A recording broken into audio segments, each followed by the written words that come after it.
This is not the church of Joseph Smith. Travis Wayne Goodsell. Like I said, I wasn't planning on doing a video. As an LDS critic, I use the Book of Mormon as my standard to judge the church and the prophets and Mormons. So my audience is you, Mormons. And apparently Mormons are willing to take out the keystone of their religion. And what happens when you take out the keystone of an arch? All comes crashing down. But apparently, Mormons don't care. Take it down. Let it crumble. You guys don't understand the consequences of what you're doing. I did my Book of Mormon condemns Russell M. Nelson. As a critic, I used the Book of Mormon as the standard for judging Russell M. Nelson, the church, Mormons. Because it's the keystone. Let me go over with you where it talks about it being the keystone.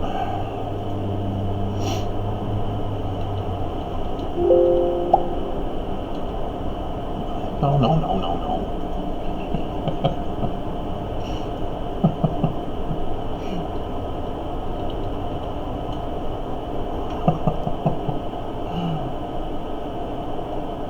It's not, they didn't put it in the, you guys. Alright.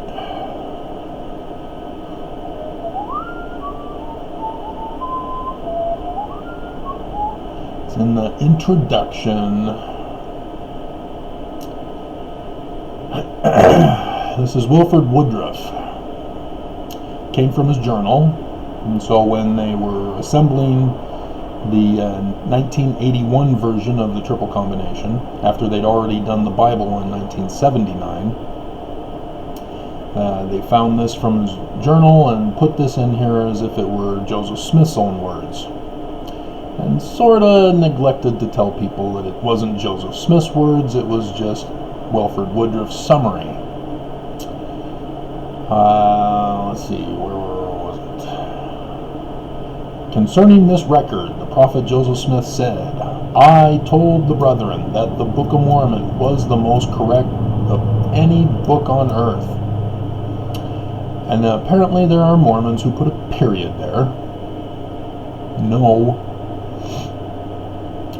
There is no period, it's a comma. Because it identifies what it means by correct. Because it's not grammatically correct, it's not historically correct, it's not scientifically correct. What does it mean by correct? And the keystone of our religion.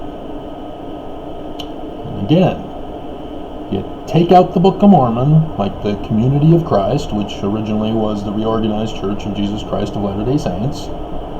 They fell. They still exist, but in order to become Christian, they had to give up the Book of Mormon. And so they took it out. They're no longer the Reorganized Church through Emma and her son.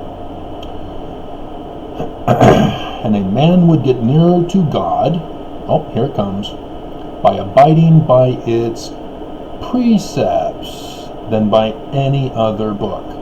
Oh, that's what it means by correct. The precepts in it are correct. So when Alma, starting in verse 32, verse 28,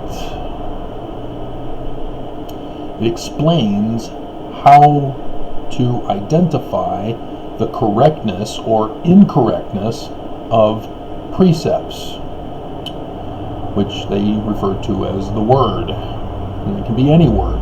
It doesn't have to be from God.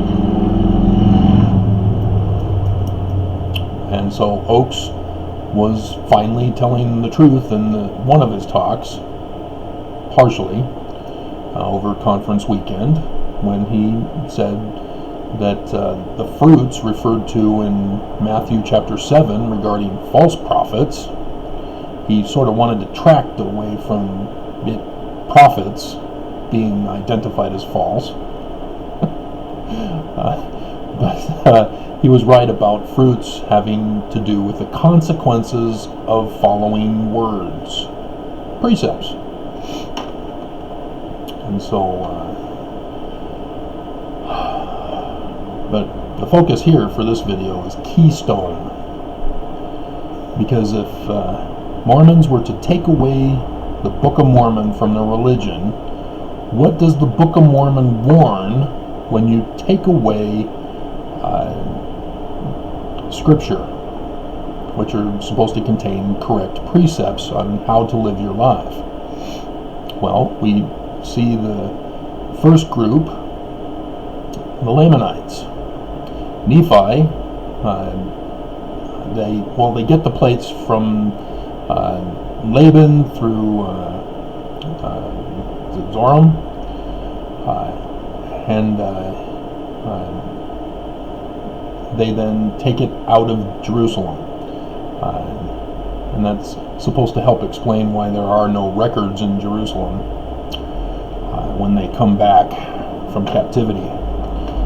So you didn't understand that, did you? The Bible, as we have it, did not originate from any records in Jerusalem. Babylon took everything out. It was wiped clean. And so when they came back from captivity, they had to start from scratch. They talk about finding Scripture much later on after they rebuild the temple.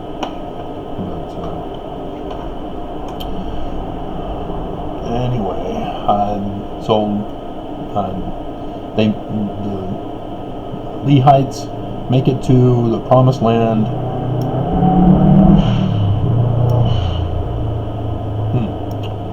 And Laman, the older brother, the birthright blessing son, the firstborn, wants to rule.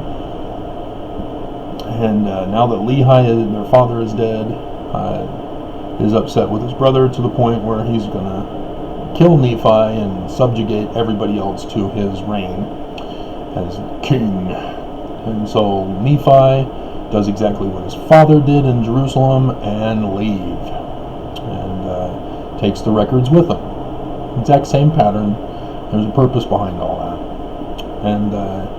And so Laman is constantly pursuing the Nephites so that they can murder them, subject them, and destroy the records. And so the Lamanites, without having Scripture, they turn into primitive man, and they've lost all ability to develop a civilized nation. And so that's a key component of not having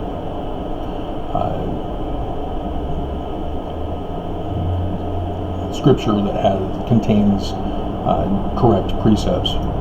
And then you have the Mulekites, who make it to America as well and found the city of Zarahemla.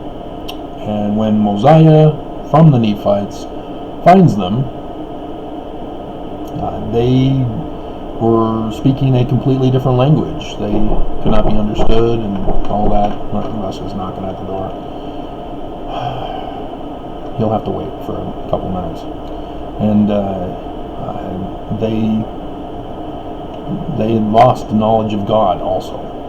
And so that's what's going to happen to you Mormons. I already have worked among you. I know that systems could be run better here if you had the light of truth.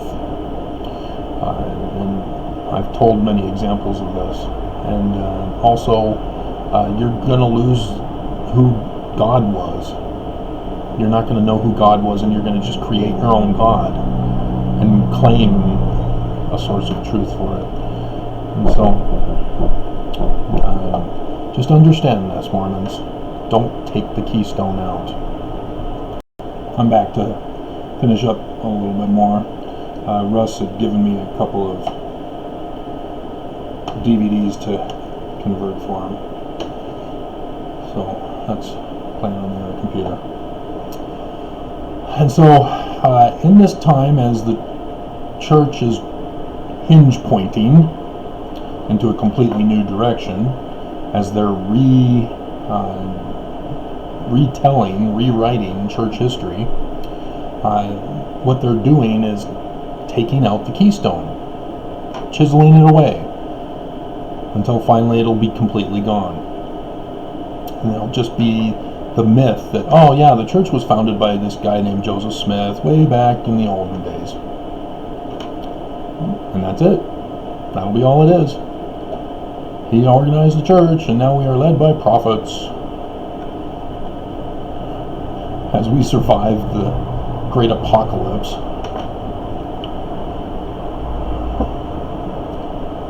So,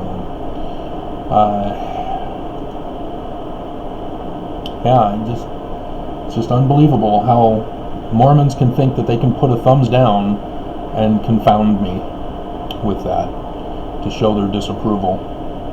Because that's what you're doing, Mormons. You're saying that the Book of Mormon doesn't condemn Russell M. Nelson. And so you're in complete denial of what the Book of Mormon teaches concerning the precepts that we're supposed to hold people accountable to, as the Book of Mormon is the standard by which we're supposed to judge.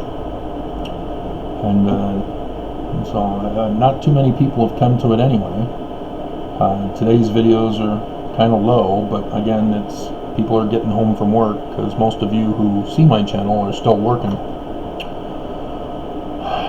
And so not as many people are going to my ADCB4 News Utah. You have to watch the video to understand what I'm doing there. But again, because it's something you guys aren't familiar with, nobody's going to it. And then Russell M. Nelson sells out Mormons for 8 new temples. Again, I use the scriptures as the standard of judgment.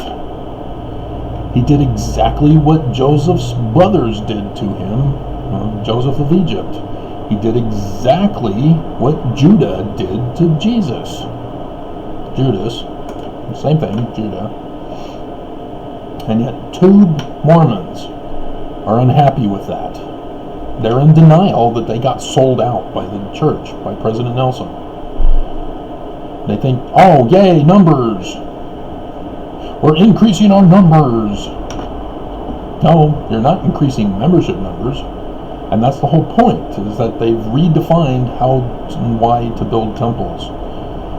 And it's now for just money. It's not for the welfare of Mormons. It's now for the welfare of the church. That's what they're redefining with the welfare of Zion, when it talks about priestcraft in the Book of Mormon. And so it's just unbelievable. As I look at the downfall of our society, we're coming to the complete collapse of government, of business, of religion, and Mormons are just like, screw you, Travis. Yeah, okay. See what you think when you're dead. So, a needle pulling thread. So, March 18th. Day after my birthday.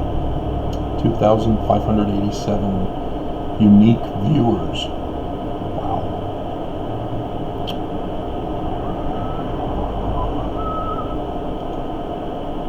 And I got 14,740 views in the last 28 days. Mostly due to the 18th of March. Mostly it's averaging around 400 per day.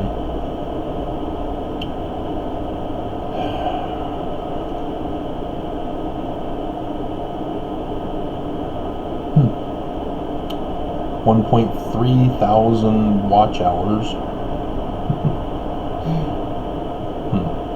Alright. And so here I have the Mormons will only follow wolves in sheep's clothing. I mean, I made that one very clear. Very clear. And yet, it's still not getting the range that it should.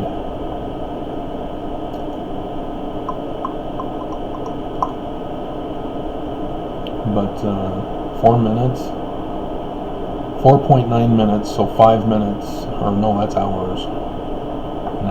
4 hours, 9 minutes for 32 viewers. So 8 minutes. Guys, you gotta keep watching to the end. I don't speak that long for nothing. If I'm just gonna ramble off something that's not intended for your ears, I'm not gonna do it. I'm gonna turn off the video. So if I go to 15:48 seconds, 15:48 minutes, understand that you need to watch it to the end. If you're going to give up and think you have figured out my video, then you've been deceiving yourselves. Alrighty.